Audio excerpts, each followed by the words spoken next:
La palabra más importante en mi vocabulario es amor. Ahí es donde en realidad todo empieza y termina.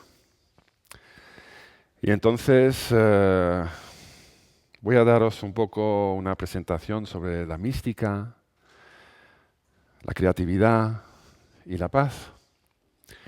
De lo que yo muy personalmente he vivido en mi propia carne, en mi experiencia, en mis familiares, en mis amigos, mis profesores, en todo un abanico de personajes que aparecen en tu vida como cometas, que vienen, tú los gozas, los amas y luego desaparecen. La vida está lleno de cometas, de estos preciosos fenómenos de luz que aparecen en nuestra vida, que vienen y se van. Y esto parece una cadena que se va repitiendo. Donde vayamos siempre conocemos nuevos amigos, viejos amigos se mueren o se van. Yo cuando muy de niño ya tenía una predisposición a la mística. Y mi padre viajaba mucho, él estaba siempre fuera viajando, ganando dinero, viajando por todo el mundo, viéndolo todo. Y él volvía con sus historias. Mi madre aquí presente, mi musa, gran fotógrafa, me enseñó la lectura, la música, el arte, la arquitectura, los diferentes pueblos. Y me acuerdo todavía de muy pequeño, mi madre le ofrecieron un trabajo, yo tendría unos 6 años, de fotografiar los leprosos en Bogotá.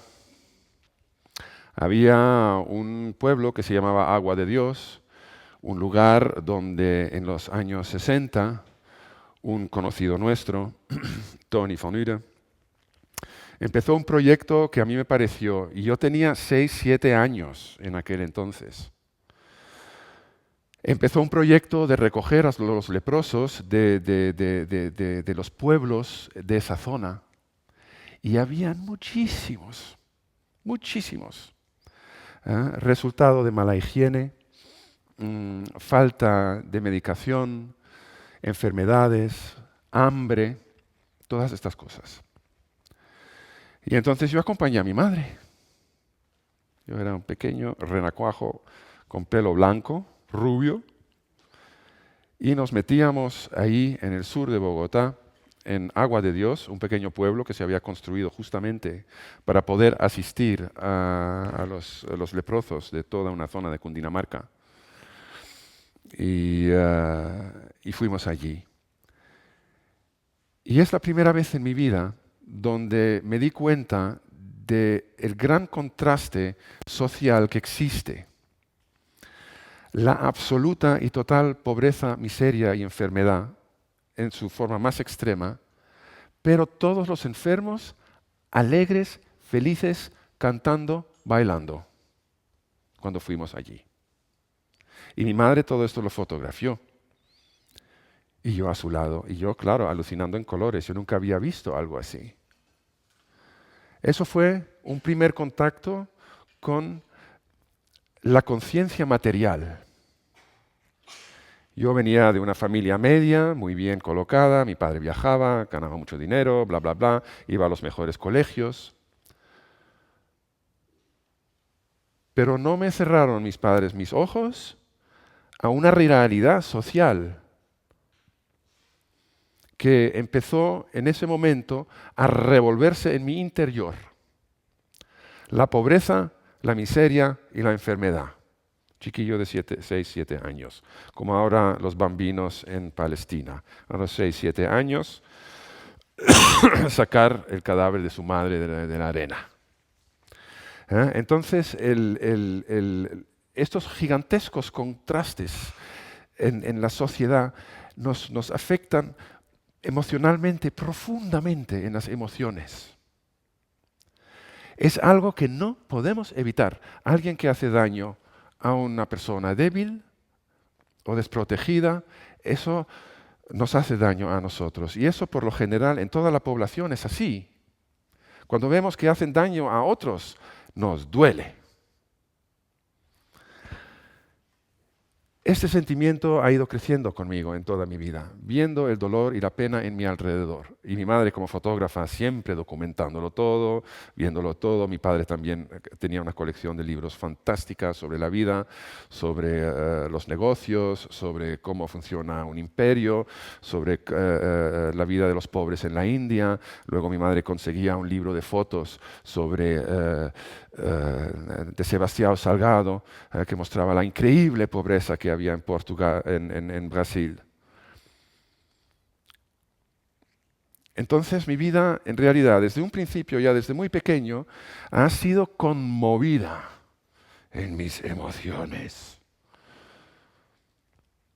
Y como persona humana, absolutamente, te dices, ¿qué voy a hacer al respecto? ¿Cómo puedo ayudar?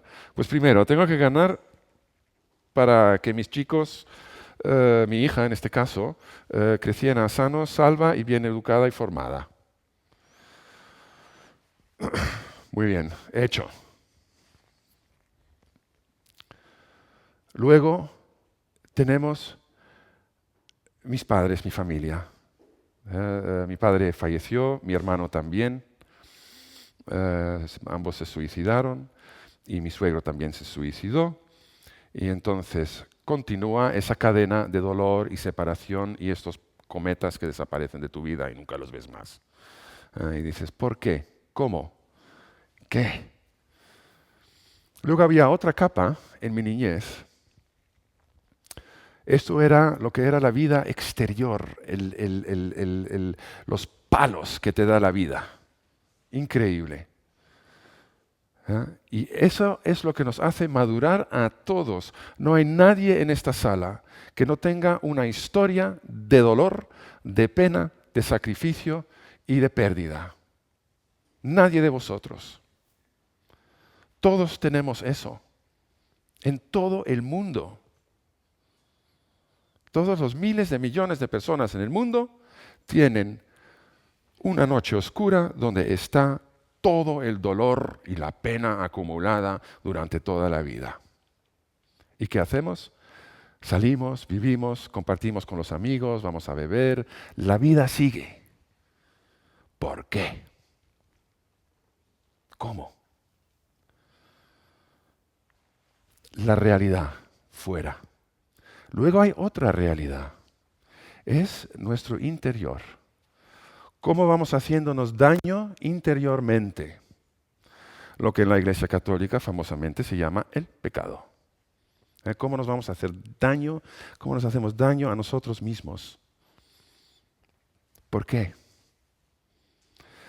Entonces, todas estas situaciones, ya a una corta edad, yo tenía 6, 7 años, había un argumento entre mi madre y mi padre, toda la casa está alborotada, los padres se han peleado, luego salieron ellos y mi hermano y yo nos quedamos en casa con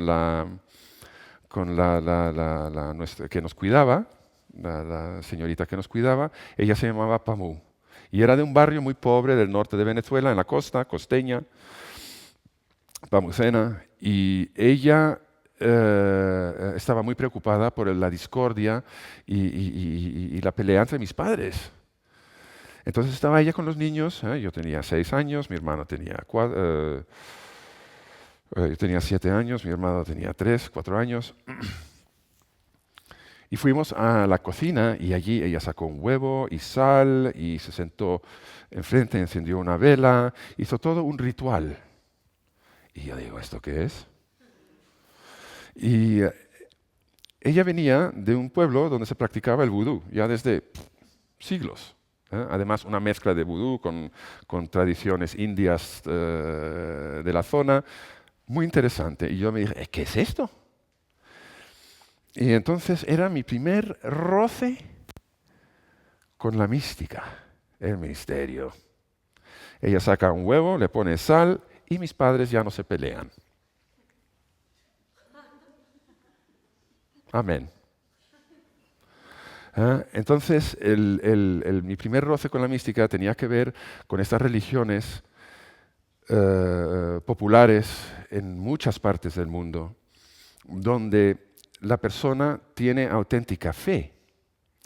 Ahora, tradicionalmente, históricamente, nosotros hemos interpretado la religión de tal forma que hemos separado la fe en diferentes cubículos. Todos tienen sus santas escrituras, las santas escrituras. Y entonces aquí hay que ponerse el sombrero del poeta. Las santas escrituras, todas, en todas las religiones, fueron escritas por poetas. Entonces, para poder interpretar esta literatura, tenemos que ponernos el sombrero poeta, para poder saber qué es lo que están diciendo. Esto lo hablé con mi padre prior, y él me dijo, mira, eso está todo escrito por el Espíritu. Eso es el Espíritu que ha impulsado a estas personas a escribir así, en poesía. Entonces, para poder interpretar bien lo que está escrito en las Sagradas Escrituras de todas las religiones que tienen un idioma escrito, es profundizar en el idioma, porque no vas a poder interpretar unas escrituras hindúes en castellano. Fíjate lo difícil que es eso. Eso hay que saber de poesía hindú. ¿Quién lo escribió? ¿Cuándo? ¿Por qué? ¿En qué circunstancias? ¿Bajo qué condiciones? Y entonces las Sagradas Escrituras están llenas de poesía absolutamente magnífico y se establecen todas estas diferentes religiones en el mundo. Porque el ser humano dentro de sí tiene algo que se está preguntando. El niño se pregunta, ¿por qué muere mi madre? El hermano pregunta, ¿por qué muere mi hermano? ¿Por qué ahora en Oriente Medio se están dando de bofetadas los musulmanes y los judíos? ¿Por qué? Entonces entramos en lo que es el misterio. No sabemos por qué. Entonces, si tú vas a entrar en un diálogo sobre el misterio, que Einstein decía que no hay nada más hermoso que el misterio, y tanta razón tenía, era un hombre muy inteligente. El empezar con una pregunta sobre por qué de las cosas, el misterio, why, ¿por qué? ¿Por qué la gente ahora se está pegando tanto? ¿Por qué hay tanto descendimiento y caos en el mundo? ¿Por qué? Eso es lo que vamos a hablar ahora cuando hablemos de la mística, la creatividad y la paz. La espiritualidad en mi tiempo. Ese es el título de esta charla. Entonces, si hablamos de espiritualidad en mi tiempo, tengo que hablar de mi propia experiencia. ¿Cuál es mi experiencia en la espiritualidad de mi tiempo? ¿Qué experiencia he hecho? Con Pamuy, el huevo y la sal. Luego de pequeñito también, cuando estábamos en Holanda, acompañaba a mi bisabuela a la iglesia. Y por primera vez oigo una misa. ¿Qué es esto? El edificio, el más grande del pueblo. ¿Por qué? Todas estas preguntas iban siendo acumulándose. Todo tiene que ver con el misterio del por qué. Siempre me he estado preguntando por el porqué de las cosas. Entonces llega un momento en que fallece mi hermano, mi padre y mi suegro. Y la respuesta a esa pregunta, prácticamente, mi pregunta es, ¿por qué me ocurre esto a mí? Tanto dolor acumulado, y no quiero ni hablar de mi madre, el perder un hijo. Es la primera vez que identifiqué a mi madre con la Virgen. El porqué de las cosas. Y entonces eso arrancó yo ya cuando tenía 12, 13, 14 años, mi interés por la ciencia. Luego mis padres me regalaron un microscopio y me volví loco con el microscopio. Descubrir lo que había ahí. Eso fue una cosa increíble. Por aquella época mis padres también me regalaron una Biblia, el Antiguo y el Nuevo Testamento, una versión ilustrada para niños. Y entonces yo en mi dormitorio tenía Superman, Batman, Tarzán, Asterix y Obelix y Jesús, como superhéroes. Entonces, de una forma muy inocente, descubrí que había un personaje ahí en el mundo imaginario, en aquel entonces, para mí, imaginario, que tenía unos poderes extraordinarios. Y entonces me puse a leer eso, y todo es fantástica la historia, el Génesis, todas las guerras en el Antiguo Testamento, el Dios vengador, y luego vino Jesús que salva a todo el mundo y muere y vive y tal. Increíble, toda la historia. Entonces ahí empezó mi fascinación por las religiones, las diferentes filosofías de vida, cómo entiendo a los demás, los rituales, todos los misterios de la vida, la mística, eso todo envuelto ahí. Luego la creatividad.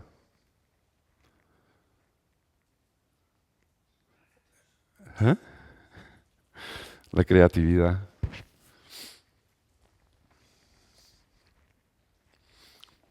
Para mí la creatividad ahora, estoy haciendo enormes esfuerzos para encontrar un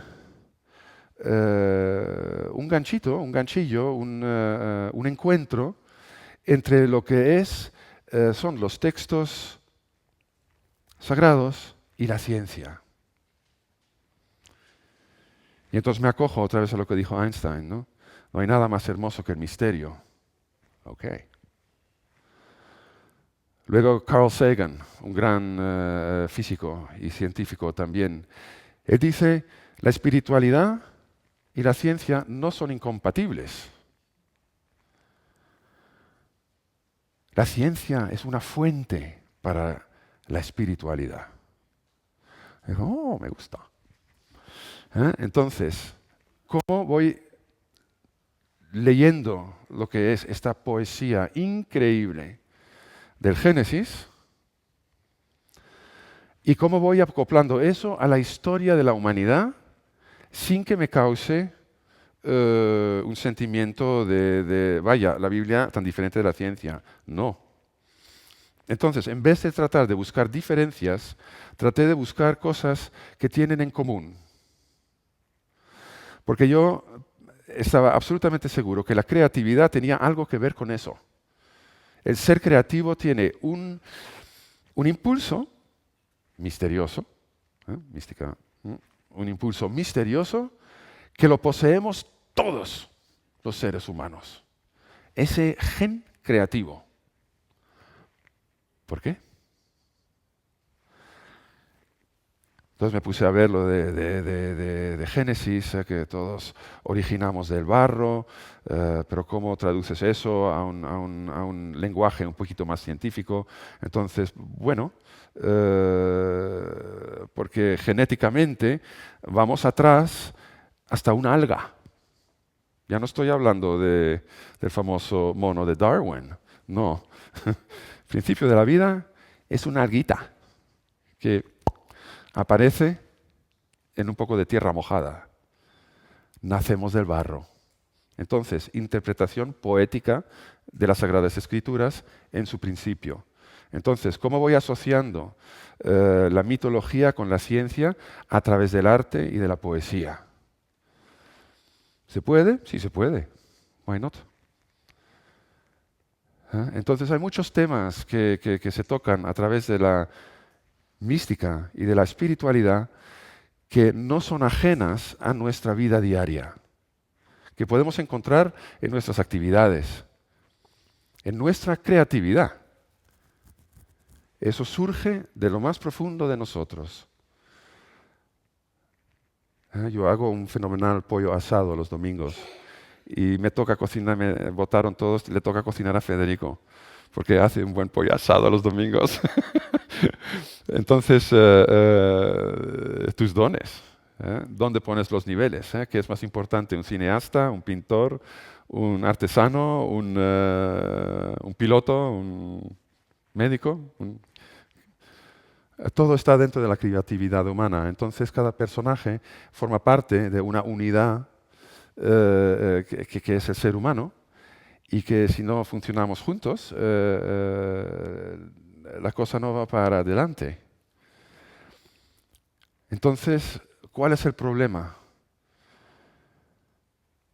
Cuando surge una crisis, el ser humano, como ser muy curioso que es, toda inteligencia, sabiduría, buen juicio,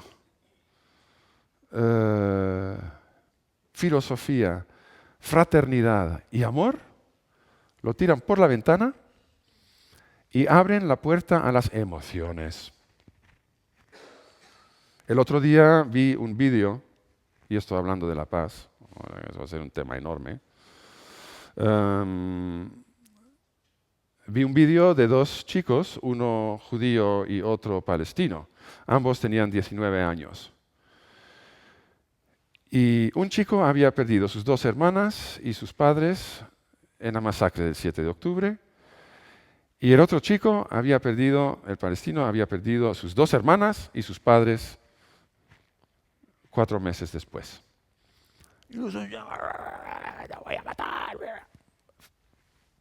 Una pasión, una emoción absolutamente allí. ¿Cómo le dices a estos dos chicos, amaos los unos a los otros, ama a tu enemigo? Eso entra por aquí, sale por aquí. ¿Cómo se lo vas a decir? ¿Cómo les explicas eso? El éxito no está en porque es fácil. El éxito está porque es muy, muy difícil. Ahí está el éxito. No porque es fácil.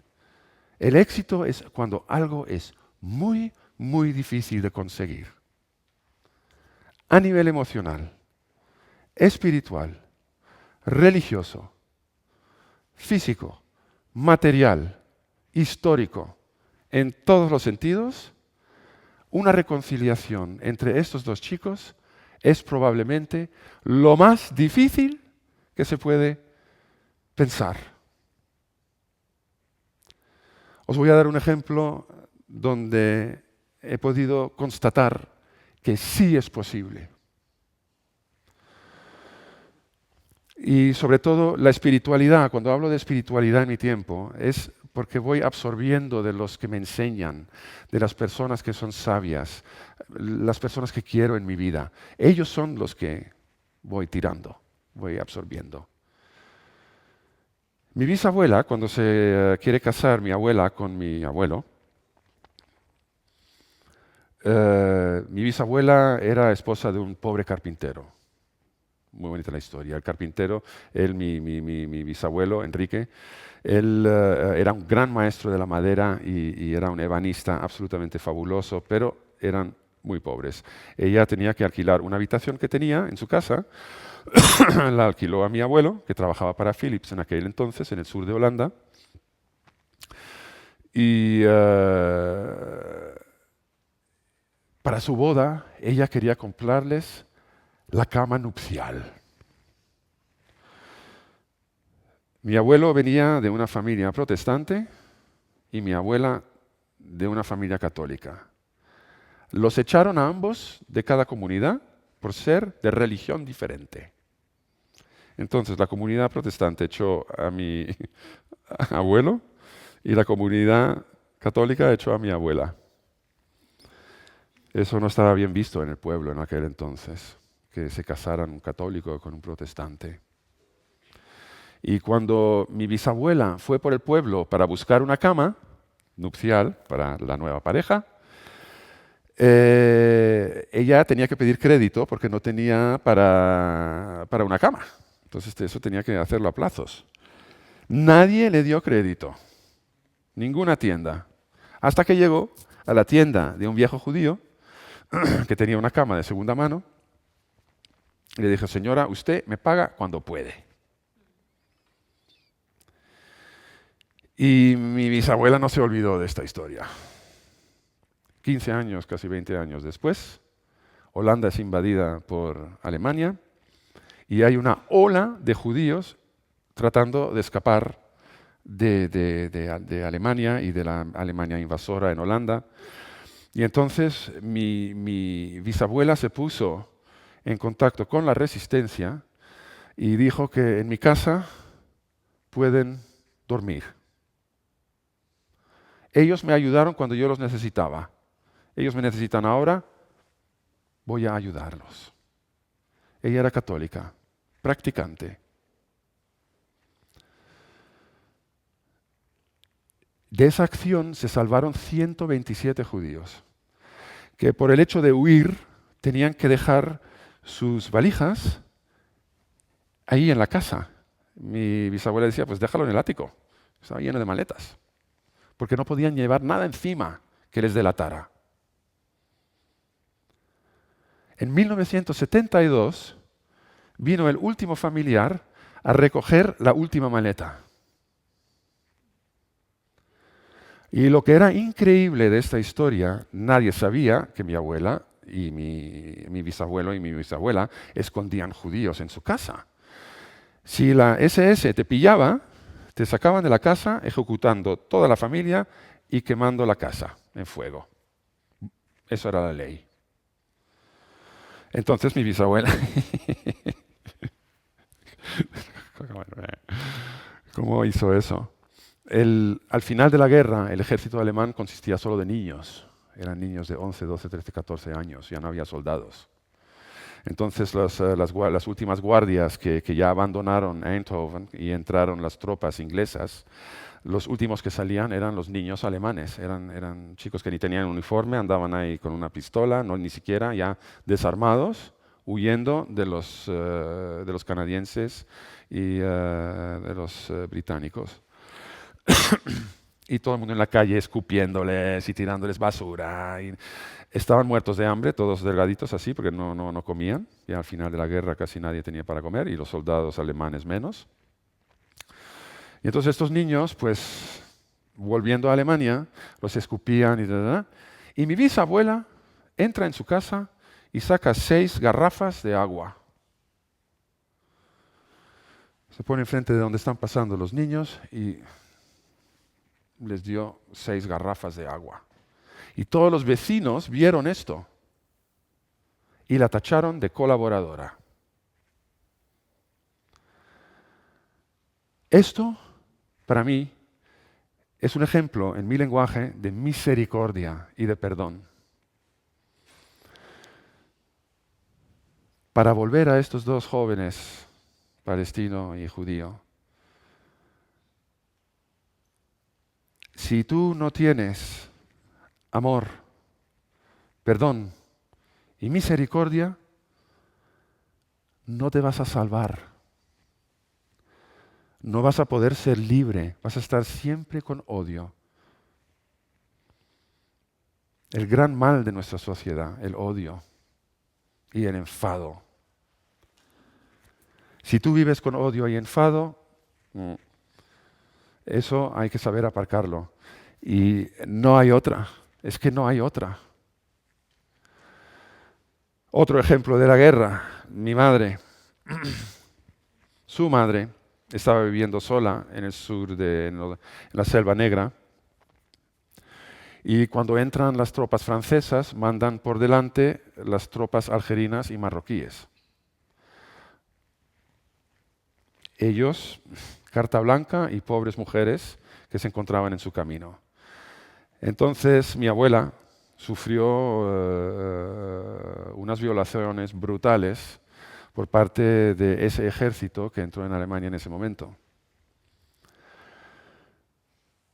Mi tío, el hijo de esta señora, hermano de mi madre, Vive hoy en Alemania, carpintero también. Cuando hubo la gran emigración de Siria, lo que padecieron toda esta gente en esa guerra, ser expulsados de tal forma, todos arquitectos, médicos, trabajadores, agricultores, millones, 2 millones creo, se fueron a Alemania.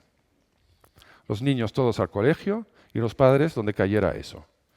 Y entonces mi tío se ofreció para enseñarles a estas personas, estos sirios, el alemán. Los niños estaban en el colegio, los padres no podían trabajar porque no hablaban el lenguaje. Entonces mi tío dice, venga, vamos a aprender alemán. Y entonces mi tío los enseñó los grandes escritores alemanes, Rilke, Goethe, la Biblia alemana, que es una poesía en sí.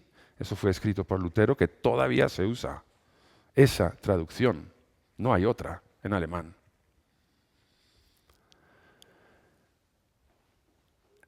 Eso es el perdón, el amor y la misericordia. Entonces, si decimos que estamos luchando por un mundo de paz, amor y reflexión, yo digo, es posible. Porque mira mi bisabuela, mira mi tío. Absoluta, total amor, perdón y misericordia. Y se han salvado de eso. No hay rencor ya.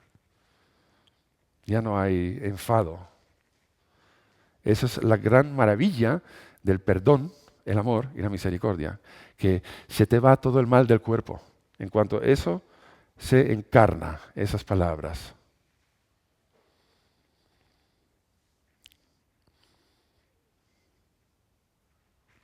Me rindo a vuestras preguntas. Bueno, pues vamos allá con las preguntas. Yo os pediría que fueran breves.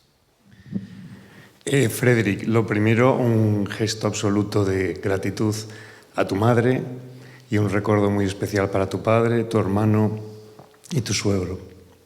Y gracias, estoy convencido de que se deben de sentir muy orgullosos.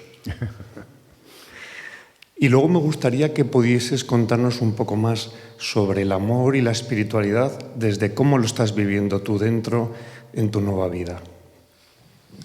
Gracias.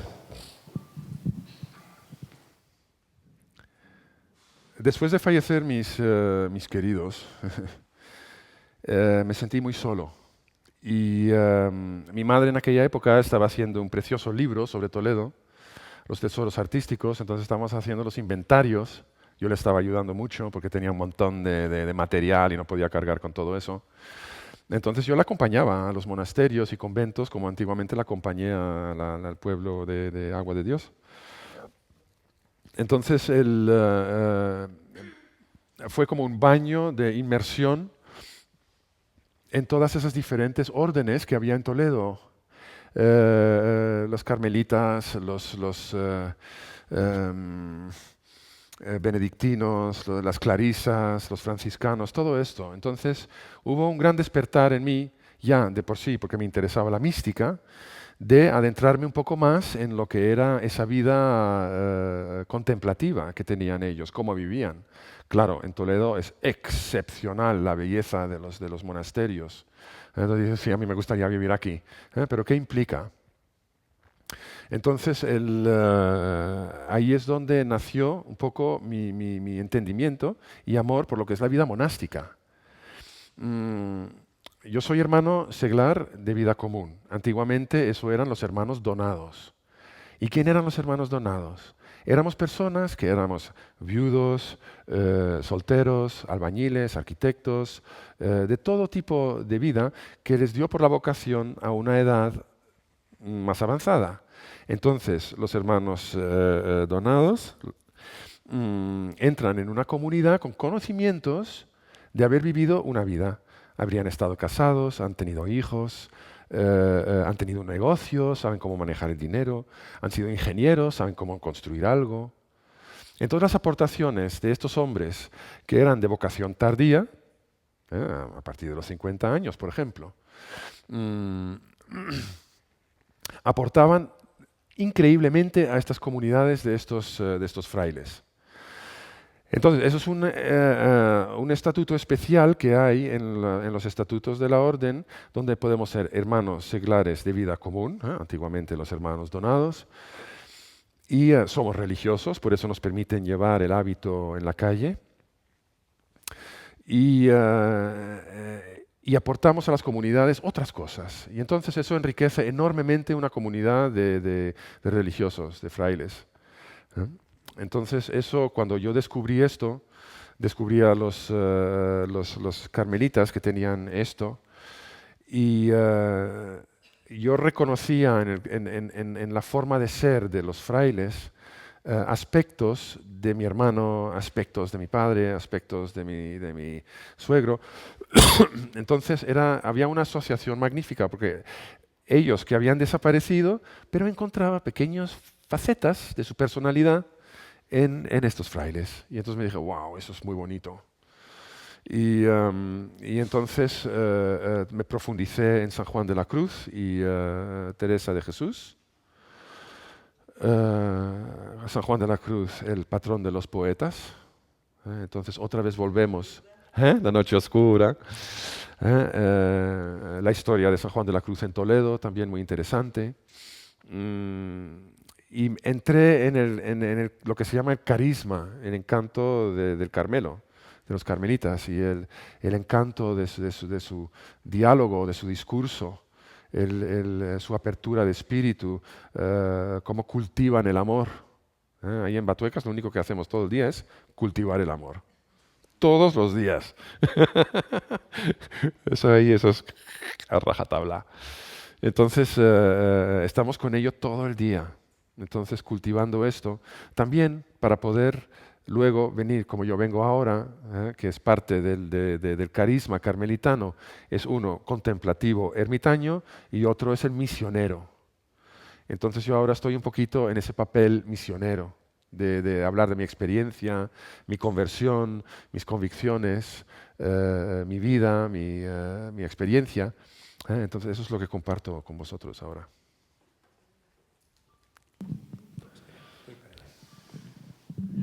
Hola. Hola.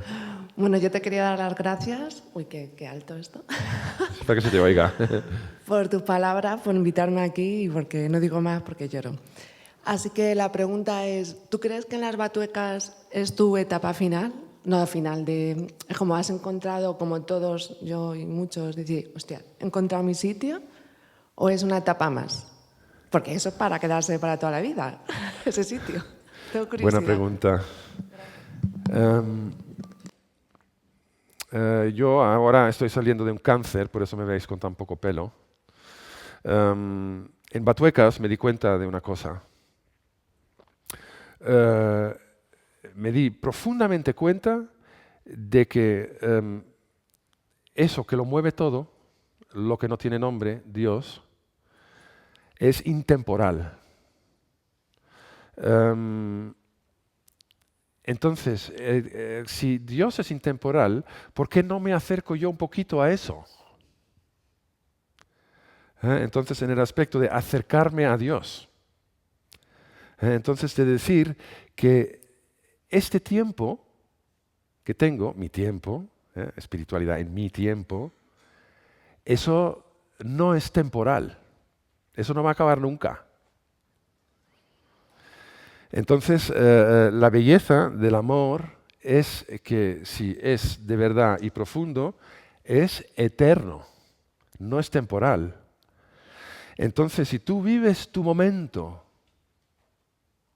como eterno, da mucho más placer que un periodo corto. Entonces,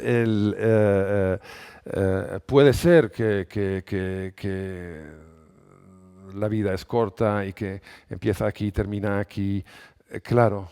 Pero cuando hablas del espíritu o hablas del alma, entran en juego otras dimensiones,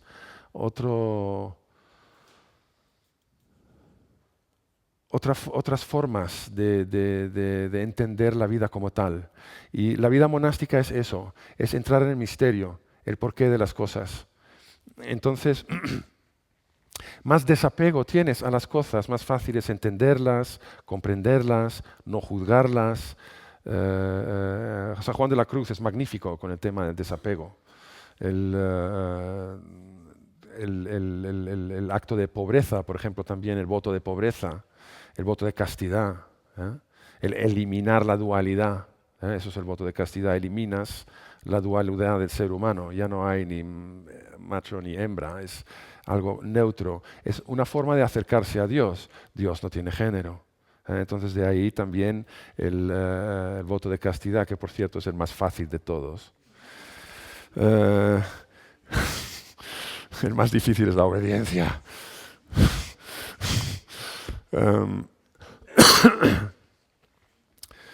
Entonces Batuecas te enseña un poquito estas cosas. Entonces yo me enamoré de Batuecas porque era hermoso el sitio. Es que te dices, wow. Ya de la naturaleza, el lugar, el monasterio no tiene ningún ornamento, maravilloso para la pobreza, nada de distracciones, me puedo concentrar en mi alma. Entonces, una clínica de almas, que todo el mundo va ahí para eso. Ahí te cura tremendamente de todas las dolencias, lo recomiendo altamente. Sí, una pregunta, a lo mejor te parece difícil, que no lo es tanto, ¿verdad? Relaciona estas tres palabras: arte, como artista que eres, misterio, hacia lo que nos aproximamos, en lo que queremos bucear, y silencio.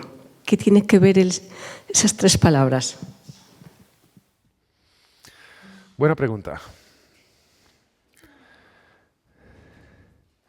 Yo soy artista, soy pintor. Una de las claves y maravillosas del artista es la soledad en la que vive y el silencio en el que crea. Cuando nos inspiramos no estamos cantando, estamos en silencio. Cuando hay una inspiración verdadera, cuando estamos pintando, trabajando, esculpiendo, componiendo, eso todo lo haces en silencio. Mi hermano, como poeta y compositor, para él las palabras eran música. Entonces él simplemente componiendo un poema ya tenía la canción. O sea que no la soledad, el silencio,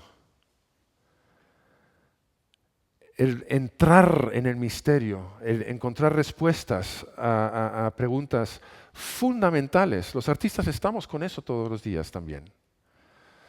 Entonces, cuando estamos delante del lienzo, es un momento existencial.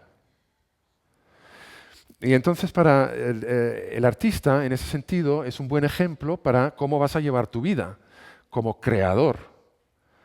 La creación no ha terminado. Si tú tiras una línea imaginaria del tiempo de tu nariz hasta el sol, y eso es el tiempo en que se va a degradar un fotón, que son, yo no sé, muchos iota años, esos son millones de ceros.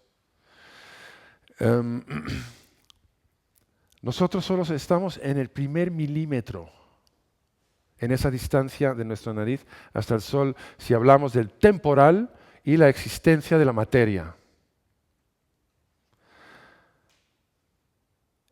Entonces estamos todavía en la absoluta principios de la creación.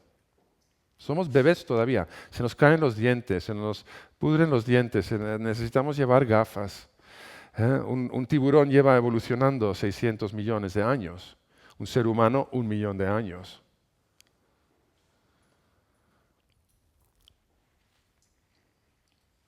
La creación tiene que ver con eso. La creación es algo que surge de la nada y se convierte en algo maravilloso, porque es un acto amoroso, es una actuación amorosa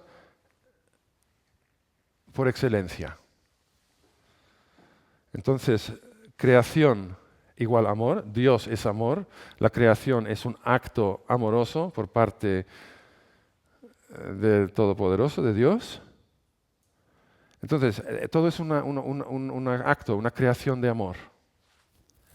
Si lo ves así, si tú vas a manifestar esa palabra, amor, tú quieres encarnarla, como Jesús es encarnación de amor, lo único que Él dijo es una cosa que nadie le escucha, amaos los unos a los otros como yo os he amado. Nadie le escucha. Todos ignoran eso. ¡Bah! Entonces, la base de la belleza, el amor, el arte, todas esas cosas, ahí es donde está Dios. Dios está en el amor. Entonces, en todas cosas, la mística es la investigación del amor, sobre la creación, la mística, el misterio. ¿De dónde venimos? ¿Por qué? La creación es el acto de estar vivos, de ser la punta de la flecha de la evolución. ¿Cómo nos vamos a llevar de aquí a 20 años? 100 años, 1 millón de años. Donde no hay amor, no hay perdón y no hay misericordia, no hay salvación. Entonces, si pensamos que la creación en sí, si tomamos ejemplo de Dios como creador, tenemos este impulso que está ahí constantemente, eso es Dios actuando en nosotros. Este constante movimiento creativo del ser humano. Y eso tiene que ver con la evolución y tiene que ver con muchas cosas que se pueden ir expandiendo.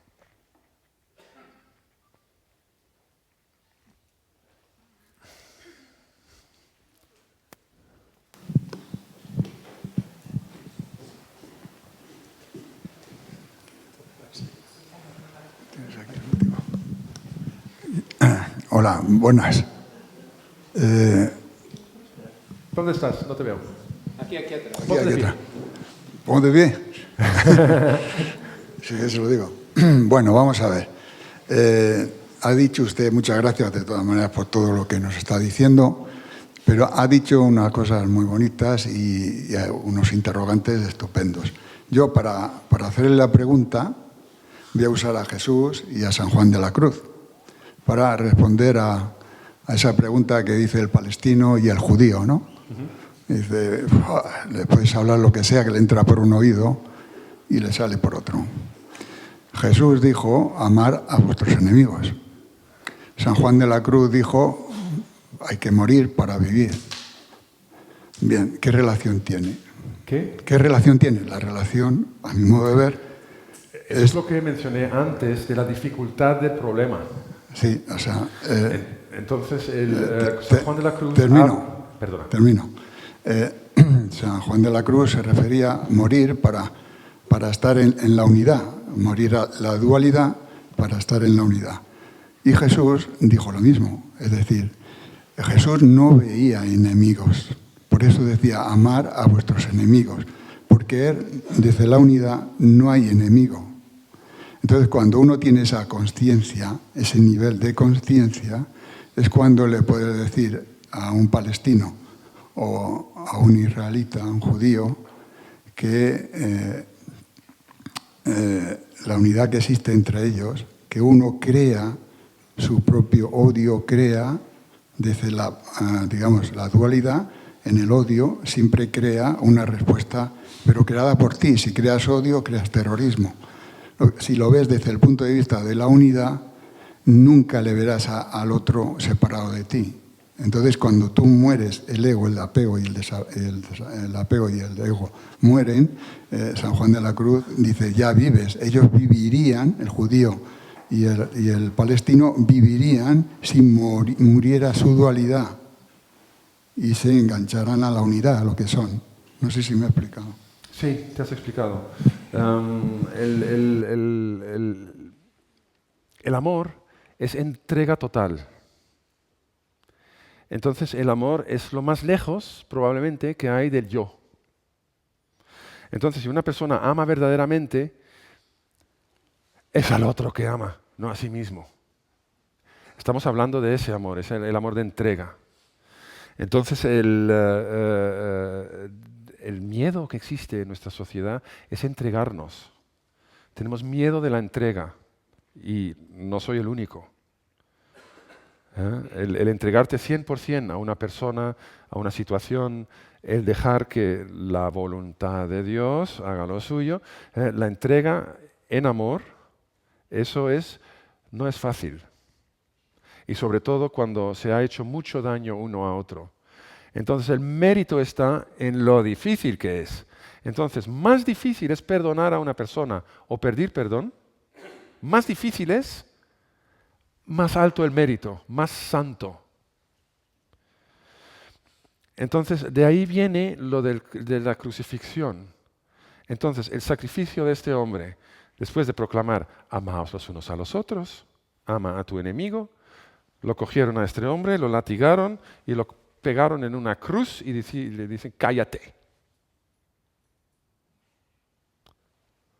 Entonces, su sacrificio es gigantesco porque todos se reconoce que él se sacrificó por este principio, el amor a los demás. Entonces, eso quiere decir que se ha sacrificado por todos porque es lo único que queremos en la vida, es amor. No podemos vivir sin amor. Sin amor, una persona ya no es persona. Eso es matemáticamente comprobado.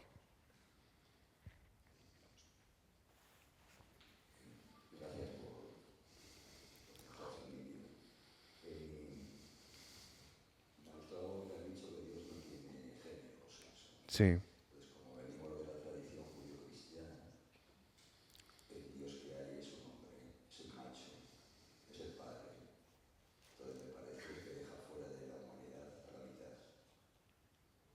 Sí, pero como te... Ah, perdona, sigue.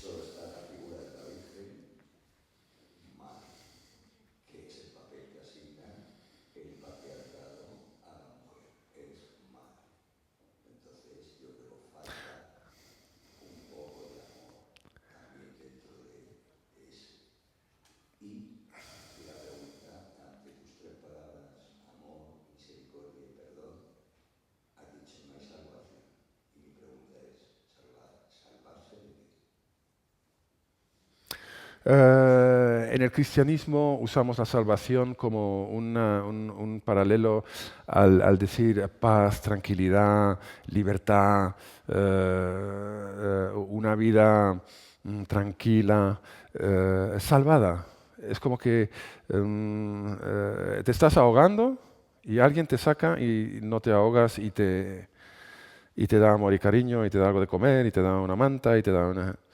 Entonces el salvar no es tanto el salvar tu alma, es más, aparte de otras cosas, pero es el acto de la salvación de la persona a través del amor. ¿Y habías dicho otra cosita antes? Me parece muy duro que digas que quien no tiene amor no es persona. ¿Cómo? Quien no tiene amor no es persona. Me parece una palabra muy dura. Es muy dura esa palabra. Esa palabra. Porque no amo, como decía Santo Tomás, sé el bien que debo, Santo Tomás, y no amo. Sí, pero por ejemplo, de lo que yo me he dado cuenta en la vida, es que hay muchas personas que nadie los ama, pero merece ser amada. Si tú ves, por ejemplo, las víctimas que hay en la drogadicción ahora en muchas grandes ciudades, sobre todo estoy pensando en Filadelfia, en Estados Unidos, es dramática la situación, la falta de amor que estas personas tienen. Entonces de ahí, para mí, en mi vocabulario, la palabra más importante es el amor. ¿Cómo podemos aportar amor en el mundo? ¿Cómo podemos hacer que el mundo sea lo que tiene que ser? A través del perdón, la misericordia, la caridad. La caridad en latín es amor. Perdonadme porque es la segunda, pero es que has dicho este caballero algo que ha dado la clave. Yo he pasado una noche oscura del alma de mucho tiempo y me hace falta que te amen, que está muy bien, que es lo suyo, y además siempre hay gente que te ama, aunque no lo sepamos, pero puedes amar tú. Entonces, no sé si iba por ahí cuando ha dicho, si no tengo amor no soy persona. Claro que lo tienes, porque lo tienes tú. Y una vez me dijo alguien algo que era, lo que tienes dentro no te lo va a quitar nadie, es para tuyo para siempre. Entonces, en los momentos esos, no sé si les sirve, es que me ha tocado el alma, perdóname, Frederick, pero cuando he dicho eso, si no te ama nadie, alguien te amará seguro, y si no, ama tú. Sí, pero también dijiste algo antes, me preguntaste algo antes de esto, sobre el amor, sobre el género. Sí, que maravillosas,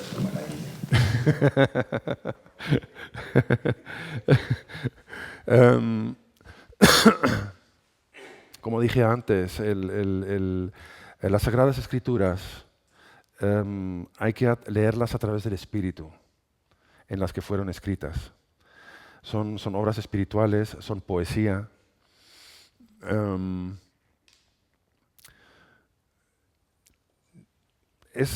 Voy a tener mucho cuidado con lo que digo, porque esto es una opinión bastante personal y no sé si digo una tontería, pero la interpretación de las Sagradas Escrituras hay que mirarla con mucho cuidado, cómo los interpretamos. Hubo un chico que vino al convento y tuvo una confesión que a él le había violado mucho su padre y le había violado, le había molestado, le había pegado un montón de abusos, le había abusado su padre. Y él tenía un problema con la palabra Padre. El Padre nuestro aquí, el Padre en el cielo, el Padre aquí, el Padre allá. Y entonces el sacerdote que lo confesó le dijo, pues, si tienes un problema con Padre, reemplaza la palabra con Madre, sabiendo que Dios no tiene género, el sacerdote. A este chico, su crisis de fe desapareció completamente. Y entonces es el contextualizar obra poética es bastante importante en todos los sentidos y de tratar de encontrar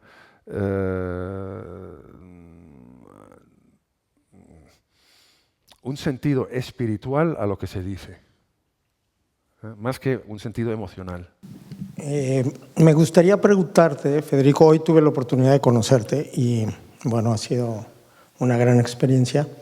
Me gustaría preguntarte, todo este arte, toda esta poesía, todo esto que nace del amor y transmite a los demás, ¿cómo piensas o cómo te gustaría que llegara a más personas? Aquí ya vemos 50, 40, 50 personas, 60 personas. ¿Cómo podemos llegar o cómo crees que podríamos llegar a miles, cientos de miles, a millones de personas? No es necesario. El espíritu tiene una forma de mover a las personas. El mensaje que yo estoy, no es mi mensaje, es el mensaje de Jesús básicamente, amar los unos a los otros, amar a tu enemigo. Ese mensaje la gente ya la conoce, ya la sabe. El mensaje ya todos lo han escuchado, es simplemente una cuestión de ejercerlo en tu diario. El no enfadarte, el pedir perdón, el perdonar, todas estas cosas de las que se habla, cuando hablamos de una espiritualidad, la entrega, el servicio, el sacrificio, el apoyar a la gente, ayudar, y todo eso son actos amorosos. El mantener tu negocio rodando, eso es para que puedan comer los hijos, para que tus compañeros tengan trabajo, trabajar juntos, trabajar en equipo, una comunidad. Vamos a limpiar esto, vamos a salvar a estos, vamos a... Proyecto bonito, una obra de arte, un edificio, un proyecto de ingeniería, de ciencia, Esos son todos milagros de la creación. El hecho de que las personas puedan funcionar juntos es absolutamente milagroso, sabiendo cómo somos los seres humanos. Cuando nos proponemos a trabajar juntos en un proyecto, construir una catedral. Venga, vamos a construir una catedral. ¿Cómo lo vamos a hacer? Absolutamente fabuloso. Con los mejores materiales, ingenieros, constructores. Mira la Sagrada Familia. Es una catedral, día de hoy. ¿Cuánta gente hay trabajando allí? Y todos ahí, bueno, la torre de Jesús. La última torre que tiene que levantarse ahí. Y cuando pongan la cruz ahí en la punta de la más alta de la catedral. ¡Wow! Eso lo hemos hecho nosotros. Somos una generación, desde Gaudí hasta ahora, de artistas, artesanos, ingenieros, constructores, especialistas en cemento, en hierro, en forja, en vidrio, que han hecho algo maravilloso, entre comillas, completamente inútil. Porque puedes ir a orar en un bosque y tienes las columnas de los árboles, aire fresco, estás solo. Entonces, ¿por qué hacemos estas cosas? Es maravilloso. Ese es el misterio. Hola. Hola. Muchas gracias por todas las palabras que nos has regalado. Sin embargo, quiero hacer una pregunta muy, muy simple. Y la verdad es, no sé, una cosa que mientras te escuchaba vino hacia mí y me gustaría que me guiara un poco a través de tu experiencia de vida, más que desde la perspectiva religiosa, sino como simplemente desde la vida. Claro, cuando uno ama es fácil perdonar, pero también cuando uno ama es fácil juzgar más fuerte. Cuando, por ejemplo, una persona ama y ayuda a alguien por amor, y esta persona, por ejemplo, de repente no se ayuda a sí misma, ejemplo, no sé, alguien, por ejemplo, una persona alcohólica, y uno la está ayudando, hace todo lo que puede, pero de repente esta persona vuelve a beber, a uno le duele más. Y uno juzga más duramente.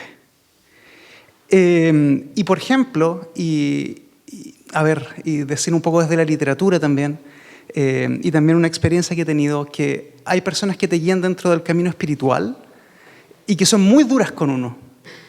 Son personas que no perdonan nada, por decirlo así. Casi como que dicen, al maestro hay que primero ir a escuchar los retos y después ir a gozarlo. Es como, primero hay que bajar el ego y después uno empieza a gozar. Entonces lo que yo quiero preguntarte es, ¿qué es esa experiencia de amor? Cuando uno le habla, por ejemplo, al judío o le habla al palestino, yo creo que también es parte del amor dejar que estas dos personas digan lo que sienten y se expresen. Aunque esas palabras puedan tener mucho odio, pero creo yo que en la expresión puede haber una curación también. Y ahí yo creo que también hay algo de la confesión, que de repente uno al decir el pecado, también uno como que va perdonándose a sí mismo. Pero no lo sé, realmente me gustaría saber un poco tu perspectiva. Podemos hablar del perdón.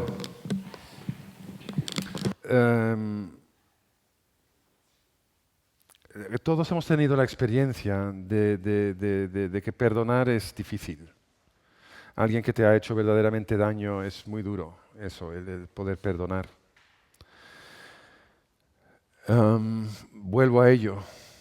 Ahí está el mérito, justamente porque es difícil, no porque es fácil. Los chicos, estos, nuestro ejemplo, depende un poco de nuestra sociedad, cómo enfocamos eso. Pero la sociedad hay que despertarla al sentido de comunidad. Solo en comunidades es posible tener un diálogo, intercambiar ideas. Es muy difícil vivir en la convivencia. Vivir en un convento, en un monasterio, no es fácil. Estamos los mismos todo el rato. Y los frailes son muy testarudos. Eso también lo aprendí. La convivencia es lo más difícil que hay en el mundo. En Entonces, la práctica del arte del perdón y del amor es un arte. Eso hay que estudiarlo. Y tú tienes que tener la voluntad de entrar en eso. El pensar cada día que estoy en un estado amoroso. ¿Cuál fue la primera vez que tú te enamoraste? Ese sentimiento todos los días, hermano. Es maravilloso. El tener ese sentido de estar en amor mucho tiempo en el día. Eso en una comunidad que se habla, que se quiere, que se abraza, que comparte al 100%. Son pequeñas comunidades. Y Santa Teresa copió en la Reforma un poco la estructura de los apóstoles y Jesús. Las comunidades pequeñas. Y cada uno con su característica típica y personalidad y ta. Ahora hay una serie muy bonita que están dando sobre este tema de la comunidad de los apóstoles y Jesús y cómo sus acciones impactan en muchos. Entonces, para volver a la historia de cómo comunicarlo a muchos, el tema está, si tú comunicas con 50 personas y estas 50 personas luego hablan cada uno con 2 personas, y has comunicado a 150 personas. Entonces, así es como ocurrió también en la época histórica de Cristo. Eran muy poquitos al principio. Eso no eran gigantescas hordes de personas que venían a ver a Jesús. Él era un revolucionario, una persona que quería cambiar las cosas a bien. Además,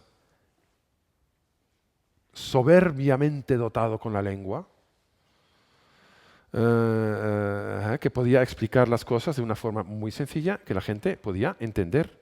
Parábolas, costumbres. Pregunta a Jesús sobre género.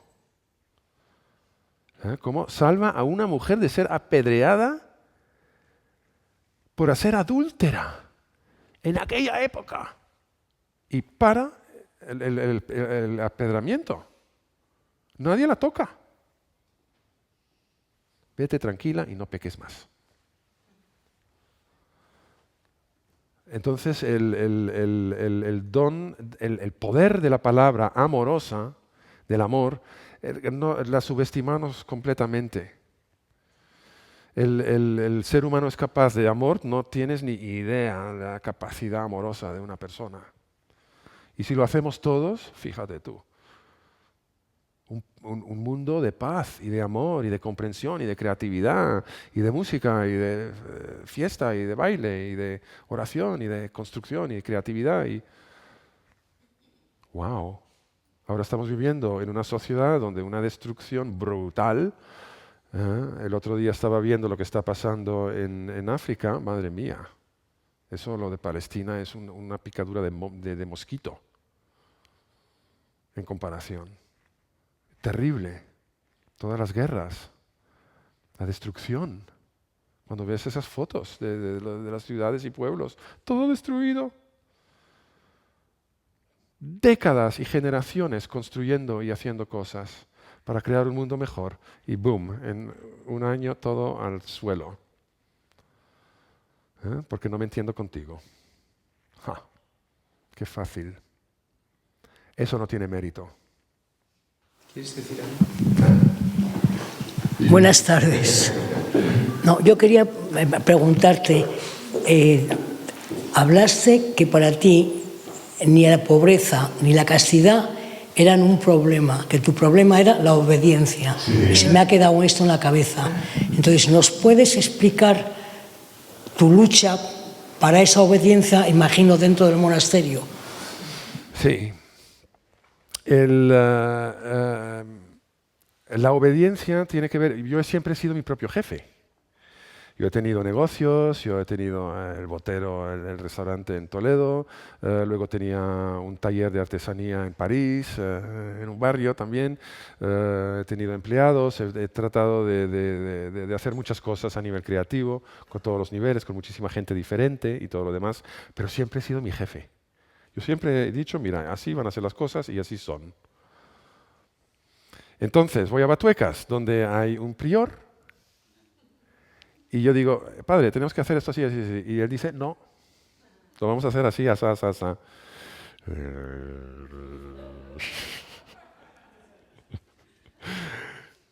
Y entonces, y esto tardó un rato, no es que de un día a otro acepto la obediencia. Esto también tiene su mérito, es muy duro. Entonces, lo que descubrí de la obediencia es que te libera. Entonces ya te quita un montón de responsabilidad y de peso de encima que no tienes ni idea. Me entrego a ti, mi prior, yo lo que tú digas. Le pido cosas, y dice que no, que sí, o que venga, podemos hacerlo de otra forma. Entras en una discusión constructiva, una charla, se habla, pim, pim, pim, y se hace como sea lo más lógico y lo más inteligente. Claro que sí. Pero la belleza de la obediencia es la libertad, de estar con sentido de responsabilidad todo el tiempo. De que es mi culpa, que tengo que darle de comer a mis empleados, tengo que llevarle esta fruta al supermercado, tengo que ocuparme de mis hijos, todas estas responsabilidades y obligaciones en la obediencia se matizan muchísimo más. Así he aprendido a amar la obediencia, sobre todo entregarte a personas que amas y que respetas. Sí. Vamos concluyendo. Por aquí me dicen que quiere decir un chiste. Sí. Muy bien. ¿Obedezco o no obedezco? Tú obedece, el público siempre tiene razón. Ah, vale, vale. Es que me ha venido con respecto al lenguaje poético de la Biblia, ¿no? Sí. Se encuentran dos amigos y le dice uno a otro, dice, mira, acabo de leer una historia alucinante. Dice, hay miles de judíos que escapan de Egipto comandados por un jefe que se llama Moisés y llegan a un mar y dicen, ¿y ahora cómo cruzamos? Pues nada, Moisés dice, llama a los dinamiteros, tiran allí no sé cuántos cartuchos de dinamita para el agua se quite, luego llama a los cofradores, hacen muros, luego llama a los pontoneros, hacen columnas y van avanzando y le dice el amigo, venga, coño, no me tomes el pelo. Y después, si te lo cuento como pone la Biblia... Muy bien. Ay, Señor. Bueno, pues muchas gracias, Frédéric, por compartir tus experiencias, tu corazón con nosotros. Espero que alguno de los consejos que nos has dado lo podamos aplicar en nuestra vida diaria. Y nada, gracias a todos por venir esta tarde. Hemos grabado la conferencia, con lo cual dentro de 4 o 5, una semana estará ahí en el canal. El canal se llama Taller de Espiritualidad, lo podéis ver en YouTube. Y ahí podéis llegar, alguien hablaba aquí de llegar a 100.000. En este momento es muy fácil, tenemos YouTube y ahí lo vas bombardeando el personal. Gracias a todos y que disfrutéis. Gracias.